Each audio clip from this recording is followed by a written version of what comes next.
It's Andi Purewal for Boxing Social, and I'm delighted to be joined by Sam Jones, the manager of Joe Joyce. Sam, how are you? I'm great, mate. How are you? A bit tired, but I'm alright. I'm getting there. I was going to say, I'm all good, thanks. Obviously, I know you're tired, you just come down from a little nap, I take it. We've just come back from a press conference. Joe Joyce going in with Joyce-Ustinov first and foremost. Your thoughts behind the decision to give Joe this first fight against Alexander since joining up with Frank Warren? We didn't. Well, the idea was for Joe just to fight in July, but Joe wanted to run out, and Joe's at a point in his career where we don't want to be fighting journeymen, really. So we thought, let's get a good name, let's get a good fight under our belt. Ustinov's a solid opponent, decent test, and it gets the rounds under the belt with Adam Booth. Now that's dive straight in there, and he gives me the chance to bring something up. You can ask me straight away. Yeah. Called Ustinov the worst heavyweight in the world. Do you know what it was, mate? Again, I've said this on many interviews. I also said Stevenage's the worst heavyweight of all time. I said Derby County the best team in the world. It's tongue in cheek, but look, he's a solid test. Let's see how Joe gets on with him. It's not just yourself, but other people in boxing, they could make a comment and then instantly regret it. I didn't regret it. Is it not? Say it again. I'd say I didn't regret it. I say what I say, don't I? Like it's how I felt at the time. But the reason why made me say that is the fact that Hunter nearly got the Joshua fight off the back of it. So that was the reason why. The reasons why I was kind of like, at the time people were saying Joe wasn't credible, but yet Michael Hunter is. Joe's beaten better caliber opponents than Michael Hunter has. Do you know what I mean? He's beaten Ustinov and Bacoli. Joe's beaten Bermain Stevenage. Do you know what I mean? Won a Commonwealth title in his second fight. That was my thinking behind it. But Ustinov's not the worst heavyweight of all time. Come on now. Let's talk to me then about what you expect from Ustinov and what you think the challenges and the difficulties that he might present to Joe on fight night. Well, he's a massive head. He's got huge fists, and he can crack a little bit, can't he? He's a bit slow and a bit sloppy at this stage. Again, he's 41 years old. But look, he's going to come to win. He's a big, strong man. Good chin on him. He's never laid down in a fight. He's gonna come and try. So we'll see. It's Joe's first fight with underneath the trainership of Adam Booth as well. What have you seen in him that's been different to what we have seen so far? Well, we wanted Adam Booth in the first place, but for one reason or another it couldn't happen. But now it can happen. You can see the improvements in Joe now. So you'll see some of the improvements, I believe, on Saturday, but I think you'll see more of the improvements on July, providing Joe gets past this test on Saturday, which we're sure he will.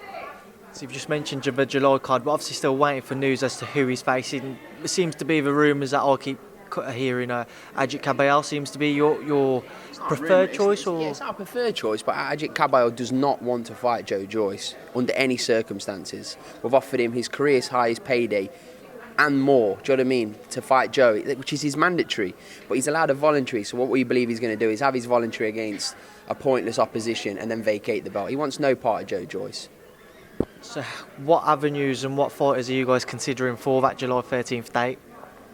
There's some names that we offered Derek Chisora the fight. He turned it down. He wanted 7 figures, which is it's just not going to happen. So Derek Chisora's, again, he's priced himself out of the fight. But again, I'm a big fan of Derek, but he just don't want to fight Joe. We're talking to many different... Parker we're talking to, Povetkin. It's all about what's realistic. But we want big fights, and they're coming thick and fast. Joe's mandatory for Manuel Char's WBA regular, so that fight's got to happen at some point. Whether he fights the winner of Trevor Bryant and Char, it's going to happen. Does Joe feel the pressure in the sense that because he's turned over late from the amateurs to the professionals, he's getting on a bit now, that he wants to try and push forwards a bit quicker with his career? Joe Joyce feels no pressure. I've never known it. Ask anybody that knows him. I've never known a man like it in my life. He just feels no pressure at all. He's nerve-free. But he will fight whoever we put in front of him. That's the great thing about working with Joe. I know you guys have this ambition, and Joe has that ambition to fight for a world title and try and become a world champion. When you look at the current scene, how exactly do you find yourself in that position to challenge for one, with AJ having 3 of the belts tied up, Wilder the other, and there seems to be hopefully that the chance that they will fight at some point in the near future? Well, look, I think belts are going to become vacant very soon, because I can't see Anthony Joshua wanting to fight, one of his mandatories. Like someone like that Otto Wallin, who's very highly ranked. Do you know what I mean? Like, he's not going to fight that guy. Do you know what I mean? Like, it's... But, again, they're all running out of opponents, aren't they? Wilder's running out of opponents. Tyson Fury's running out of opponents. Joshua's running out of opponents. We're ready to go. Do you know what I mean? We'll take one of those next fight. But realistically, it might not happen. But we're ready. But we're not going to put our career on hold and wait for a title shot. We're going to stay active. What was the plan with Joe when you first signed him? Obviously, we've only just seen him sign with Frank, his first British promoter. It was a bit of a surprise. Obviously, usually when the Olympians turn over, you see him instantly snapped up by other British promoters or by Frank. He was offered by all the promoters. But you got to think, Joshua's with Eddie Hearn, top guy.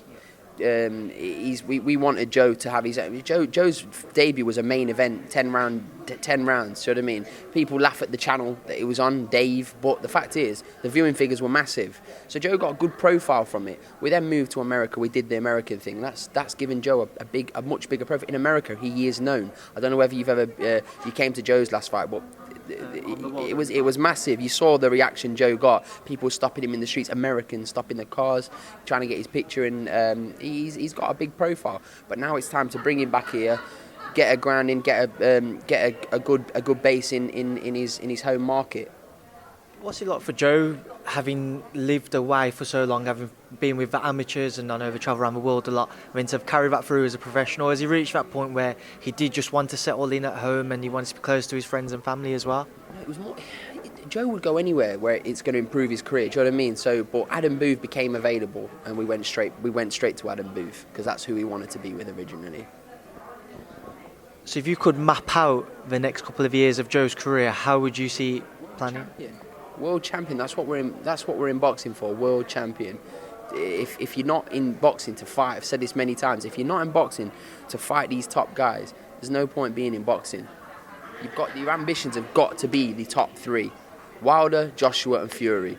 Fury, yeah, he's not got a belt, but everyone, he's as good as a world champion. Fury. So and belts are going to become vacant. You just mentioned Fury as well. I know I saw you talking to Ben Davison earlier on at the press conference. I know Joe's obviously sparred with Tyson in the preparations for Deontay Wilder. Is that a fight which you could see happening at any point? Yeah.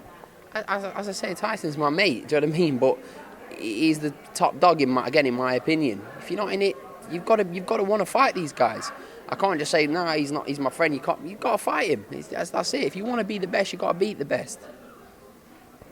And obviously, we've recently had the news of Daniel Dubois facing Nathan Gorman. Yeah. Originally, Joe was meant to face Daniel, not necessarily meant, but he was the fight was ruled as. Was meant to fight Joe Joyce, though, isn't he? This is what I mean. This is what it is. The fight right now with Dubois didn't make sense. It just didn't. I know the fans are like, yeah, it's a great fight. It is a great fight. It's a fight that's going to be there. Joe can fight the winner of this Gorman Dubois. It's not a problem. What are your thoughts on that one, Dubois versus Gorman? I don't know. I think people are underestimating Gorman. Gorman's a tremendous fighter. Dubois got a very good punch on him. You know, he's a very heavy-handed, but people are underestimating Gorman. I just have a feeling Gorman's gonna pull it off. To touch on the rest of the heavyweight scene as well, AJ's new opponent, Andi Ruiz Jr. Your thoughts as to the decision to pick him and Joe's initial reaction when that fight was announced? It's underwhelming, isn't it? It's underwhelming, but I can't blame Joshua because it's not his fault. His opponents stuck needles in his arse. Do you know what I mean? It's not Joshua's fault, but it's underwhelming. Joshua's going to batter him. Ruiz will come to fight, and Ruiz has got very fast hands, and he can fight. I'm not disrespecting Andi Ruiz. He's a very capable fighter, but he's not. I don't know what the word is. He's not a disciplined fighter. He's not disciplined. There's being overweight, but he's a fat man, Ruiz. He's a fat man, and he's a cruiserweight. He should be a cruiserweight, but he's not disciplined enough to make the weight. And he's got all the talent in the world, but he's not a heavyweight. And I genuinely think Joshua's going to batter him. Away from Joe, who else do you think would have been a better or more viable option than Andi Ruiz Jr.? Luis Ortiz, but Luis Ortiz declined the offer, didn't he? 7 million large, for obvious reasons. Well, I think everyone knows the reasons why he turned that down. So, I don't know. I suppose there's not really... there wasn't a lot out there, was there? There really wasn't. But again, these people that were turning down the fight, the Kaunaskis of the world, why are you turning down a world heavyweight title shot in your hometown? Do you understand? Hometown. But I don't know. It's crazy to me, because if we're offered a world title shot, that's what you've worked hard for. And obviously, if you live like an athlete, you can get yourself ready in 7 weeks. You might never get the opportunity ever again. When the fight was first announced, there wasn't necessarily... AJ Miller was announced. There wasn't this tremendous reception for it, because everybody wants to see either AJ Wilder or AJ Fury. Exactly. Everybody wants to see that. Do you feel a little... You've got to feel sorry for AJ, I suppose, in the sense that... I don't feel sorry for Joshua. He's earning 20 million and the rest to fight Andy Ruiz at Madison Square Garden. Got no sympathy for him, but again, the only thing I sympathise with him is the fact that he will get stick on who he's fighting. But it's not his fault, is it? It's not his fault. And I genuinely think they all want to fight each other. I think it's more the powers that be that. I think it's more the promoters that they have to kind of bang their heads together. The managers as well. It's their jobs and their responsibility to make the fights happen for the fans. But it's restricting at the moment, isn't it? It's very disappointing for the fans to see that Tyson's obviously fighting Schwartz, Wilder Brazil, and Joshua against Andy Ruiz. It's like, it's not what the fans want to see. You mentioned those powers above. Obviously, everybody signed with different promoters and different TV networks.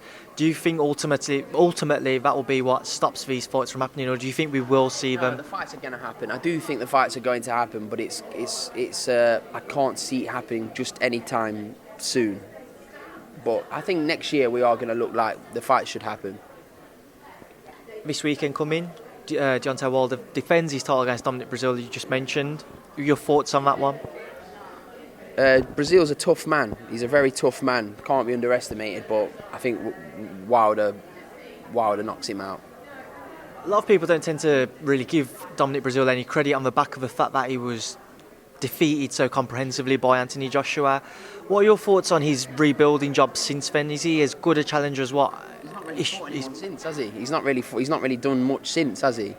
So I don't know. I can't quite understand. Dylan White should really be getting this nod, shouldn't he? Really, people would want to see that. But again, I'm not disrespecting Dominic because he's a tough man. He brings it. He comes to fight. But Wilder's going to knock him out, in my opinion. What are your thoughts on that situation with Dylan White? You know, Eddie, and I was interviewing him and he told me it's been over 500 days that he's been the number one position for WBC. No, you can't really ask any more of a man. What more can he do? How many more eliminators does he need to fight? And he's also fighting Rivas. And I know people, again, they're giving that a lot of stick. But Rivas isn't a mug. I've seen Rivas spar. He's a real handful. And if Dylan White's not on his A game, we could see an upset there. And the other fight in the heavyweight division we just touched on briefly, Tyson Fury versus Tom Schwartz in a little over a month now. Your thoughts on that one? I think it's more to introduce Tyson to the American public, so I think it's a good fight for him in that sense. But again, he's highly ranked. It's only the same as Joshua fighting a Ruiz. I think Schwartz would give Breazeale a good run for his money. Do you know what I mean? If they had like a round robin, it'd be interesting. Ruiz, Schwartz, and Breazeale. Do you know what I mean? It's not Schwartz is a tough man. He's a big, strong man. He comes to fight, so it's not a given. But Tyson's the top dog, isn't he? So Tyson should deal with him pretty handily. How disappointed were you when that fight was announced, knowing that the Wilder rematch could have been made? I wasn't disappointed because I kind of know. I knew the fight wasn't going to happen. Not straight away. Fight's going to be worth more money next year. Do you know what I mean? If there's not, it's a sad situation. But the more people wait, the more people want to see it. But again, there's a chance that one of them could get beat. I don't think it'll be Tyson Fury, but one of them could get beat. And the fight, you just don't know, do you, this day and age? But hopefully the fight will happen, whether it's probably early part of next year. They can all three fight each other. If those guys don't fight each other this year, what types of opponents could you see them all facing at the end of the year? Joe Joyce. We're ready. We're ready to go. Why not? Why not? People can keep saying, "Oh no, is it?" Why not? We're prepared to fight any of the three guys. What about Alexander Usyk? How do you think he's going to adjust to the heavyweight division? I think Alexander Usyk is absolutely phenomenal. I think he's a phenomenal fighter. Pound for pound, arguably the best. But you look at the cruiserweights of the cruiserweights that have gone up. They've not really done very well, have they? Evander Holyfield being an exception. David A had a he's world heavyweight champion, but he wasn't an amazing heavyweight. David Hay was probably he is this country's best ever cruiserweight. But if only Evander Holyfield, I can't think of too many more that have gone up to. I mean, Usyk. Can you see him walking? Can you see him beating Joshua? The size difference, taking 12 rounds, over 4 rounds. Usyk could probably beat all of them. But we're talking 12 rounds, 10-ounce gloves against big, strong heavyweights, 18-stone men. I don't know. I don't want to write him off because of how great he is, and he is great, phenomenal fighter. As I say, pound for pound, one of the best, arguably the best. But these heavyweights, they can all seriously punch, and Usyk's not really a huge puncher. I know he knocked Tony Bellew out, but let's have it right. Tony Bellew was a light heavyweight blown up, wasn't he? Also I forgot to mention, I wanted to bring up and get your thoughts on Deontay Wilder's recent comments about having the right to be able to kill somebody in the ring. When you saw that, what was your thoughts and your reaction to it? Just thought he just didn't need to say anything like that. I think there's a lot of they don't like. They genuinely. I know this for a fact. They do not like each other. And I know something went off in the hotel where I think Brazil might have had an altercation with his brother, which has caused bad blood. But regardless of anything, you cannot say things like that. It's disgraceful comments, to be honest, from Wilder's part. And I think after the fight, when the adrenaline's gone down, he'll realise that, and I think he'll apologise. I saw over social media that apparently Mauricio Sullivan's going to call a meeting with Deontay to discuss that. Is it those types of comments worthy of him being stripped of his title? He's not going to be stripped of his title because of that.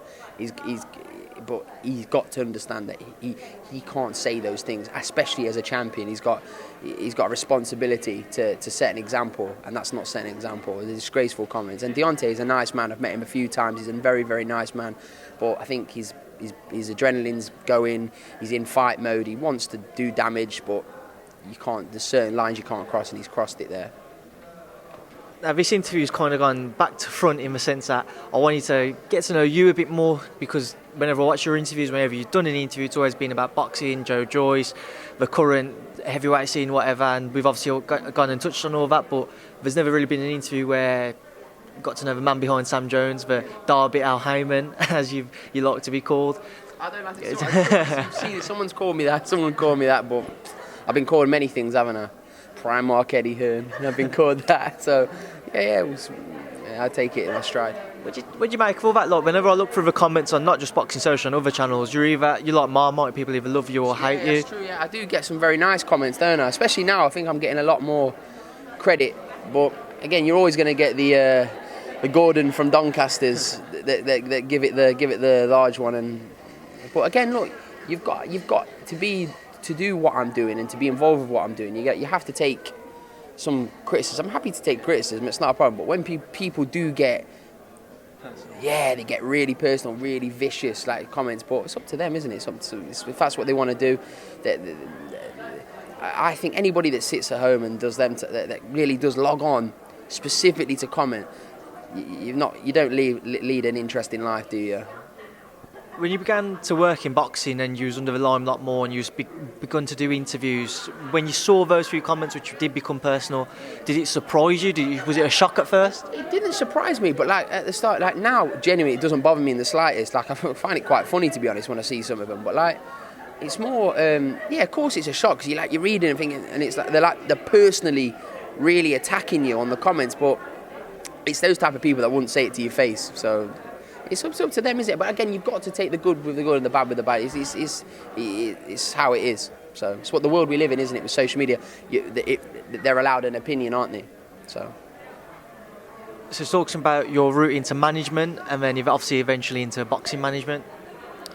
My first ever deal in boxing was with Floyd Mayweather. It was with Floyd Mayweather. I got Savannah Marshall on the Conor McGregor Floyd Mayweather undercard, which was, again, it's pretty decent thing to say. Your first deal was with Floyd Mayweather. It really was. I had, which took a while. So I did it all from scratch. Everything I've done it from scratch, from the bottom. So What was the motivation and the idea behind going into management then? Was this something you always wanted or just something you just picked up? Or? I tried boxing when I was younger. I was not very good at it, so I thought I had something to give. I've got a passion for it. I'm enthusiastic, so that's what I tried. I think I bring something to it. I can't be doing too badly. So yeah, that was what I always wanted to do. I watched Prince Nazim like in awe when I was younger, and it was one of my heroes. So. And it just ever since then, when he made me love boxing. And you mentioned that Mayweather deal. What was it like having to deal with Team Mayweather? Well, I dealt with Floyd originally, directly, and then Leonard Ellaby with the team, and then he's got a cousin, Dewan Blake of Affiliation Management. I did a deal with him as well for Savannah. That was just how it got. Yeah, it was great. It was a venture. Look, Savannah's going to remember a debut forever. Las Vegas, the T-Mobile Arena on the undercard of the biggest, highest grossing fight of all time. That's what she'll remember forever. And she's pushing on with her career, and I'm always keeping an eye on what she's doing. She's doing an amazing thing with Peter Fury, and he's brought her on massively. So. What's Floyd like then as a person? You know, he seems to get a lot of stick because he's very flash and the way that he goes about it. What's your thoughts on that side and the criticism that he receives with regards to that? I'm a massive fan of Floyd Mayweather. Like, if he had been given something in his life, a leg up, you can sort of think, nah, he's flat. But he has earned everything. I think Floyd, his dad got shot in the leg while he was holding Floyd. Do you know what I mean? I think he lived in a one-bedroom flat with all of his family. I think he's got loads of siblings, and they all stayed. So he's come from nothing. Do you know what I mean? He's literally fought his way to the top, fought with his fists. Do you know what I mean? Like it's a huge thing for him. And if he wants to show people and the modern day world that we live in that what cars he's got, so be it. Let him do it. He's earned that right to do so. People also don't record the fact that he gives millions to charity. And I've seen it personally, millions to charity. So you can't ask much more than that from somebody. So when the initial conversation came about, did he contact you or do you have to get in touch? How did exactly? Do you know, it was mad. Like I spoke to his friend. He's got a friend. He's got a friend. It was like a friend of a friend, and I got in contact with them, and he was just like, "I'll speak to Floyd," and then. Then I got in contact with Floyd, spoke to him over the phone. He says, Gervonta Davis was fighting Liam Walsh. I don't know if you remember that. So I met him in London, had a sit down. Sat down, had a meeting with him. Obviously, I was sat there in a Zara suit. Do you know what I mean? Like I was sat there in a Zara suit talking to him, thinking. But it was perfectly fine. I got it done. I got set up. I got advanced stages with Leonard Ellaby. Got the deal done. When you sat across the table from somebody who's such an icon in boxing and what he's achieved, what's going through your mind? What are you there like a little starstruck or? At first I was just like more like, I'm doing this, it's happening, and then I was alright, I was fine. I've always been like, I did auctioneering, do you know what I mean? I've always been like, on a microphone, so it doesn't faze me too much, like being in and I knew Tyson Fury. Do you know what I mean? Tyson Fury is my friend. I've known him for years. So like, I obviously Floyd he's a superstar, isn't he? But no, I was all right. I wouldn't say I was starstruck, but he was probably one of my favourite fighters, Floyd Mayweather. You have to kind of see past that when you're trying to get something, you're trying to achieve something, do something. You have to kind of take that to the back of your mind. Obviously, when Floyd boxed McGregor, then I was a fan again. So. What are your thoughts then on a possible second bout with Manny Pacquiao, if it was to happen? I think Floyd's done everything he needs to do in boxing. I'd watch it, you would, everyone would watch it, and everyone would buy it. The people would moan about it, no, I'm not doing that. But people would watch it. But I think Floyd should just stay retired. He's done what he needs to do in boxing. He doesn't need to prove anything more. You've got these young guys, Crawford and Spence, at king of the 147 division. Floyd's done his thing now. What was your thoughts then when he fought for the $9 million at the end of last year against the Japanese kickboxer? I think he's the greatest businessman this sport has ever seen. I think sport has ever seen. 9 minutes to spar someone that's 3 stone lighter than you. You'd do it, I'd do it. He's an incredible businessman. 9 million for 3 rounds. Easy work as well. So obviously to move on from Floyd, how did your career progress from there? What went next? Well, kind of knew Joe, and then we've always been speaking. And we did something. Me and Joe just Joe. Like Joe's like he's my good friend, and he's probably my best friend. But and we just, I met Adam Morley, my business partner, through David Hay, who managed David Hay. We just it just all happened so naturally, and then we built my company S-Jam Boxing with Adam. And we've gone from strength to strength. Obviously, we've signed Guido Vianello, the Italian heavyweight who went to the Olympics. So Joe Joyce, Cody Davis, Lisa Whiteside. We've got a few more coming as well. So yeah, we're doing good. How long have you known Joe? About 4 years. About 4 years I knew Joe. So how long did it take for you guys to think, right, let's sign up together and let's work together? It was more like, because at the start, like me and Joe didn't have a trainer when he turned pro. So me and Joe were going from gym to gym. We went to Vegas, sparring all over the place. Went to Bolton to spar Fury. And then it was just natural. Like he wanted me to manage him. He asked me if I'd manage him, look after him, and of course I said yeah. It's a privilege to do. It's a privilege to do so. And I don't think I've done too bad a job as far. I did see an interesting little thread over Twitter, the amount of people who are involved in Joe's career. Obviously you've got Richard Schaefer, yourself, Frank Warren, amongst others, and the TV networks and that, who will all take some form of percentage, whether it be small or large. Okay, so how do you guys juggle their involvement and the purses, etc.? Okay, with a promoter, every promoter gets a standard fee, yeah? So if you have one promoter or 4 promoters, but they're all got there's one fee between 4 of them. So the more promoters, the better. Do you understand what I mean? If you do a co-promotion, it's like what Tyson Fury's doing. It's only the same what Tyson Fury's doing.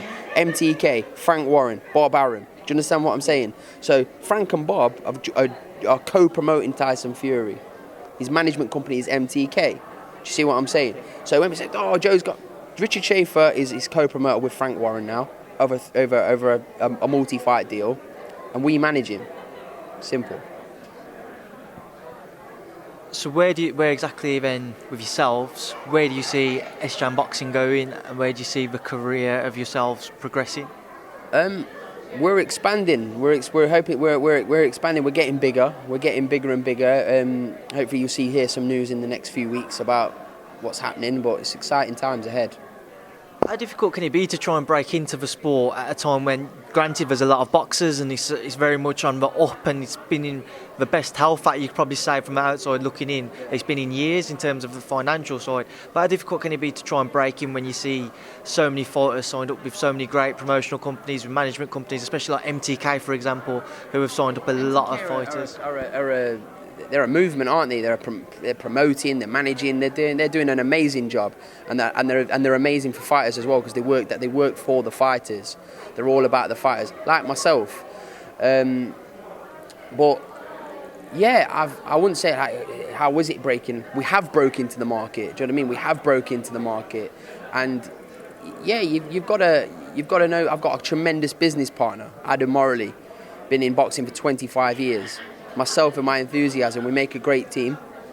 And look, you've got to have big balls. You've got to have big balls to do this.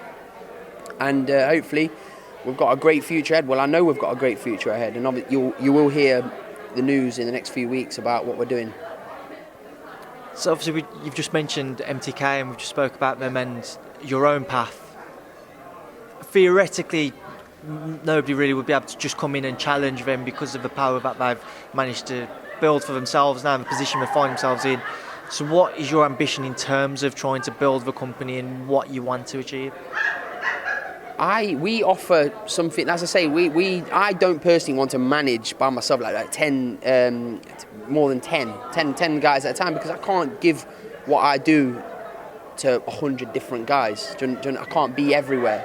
And I think we're not competing with MTE. It's like if you start trying to compete, this is when you lose. You have to focus on yourself and making yourself the best you can be. MTK are a global thing. Do you know what I mean? They're managing, promoting. They're doing amazing shows. They did that show in Dubai. It looks sensational.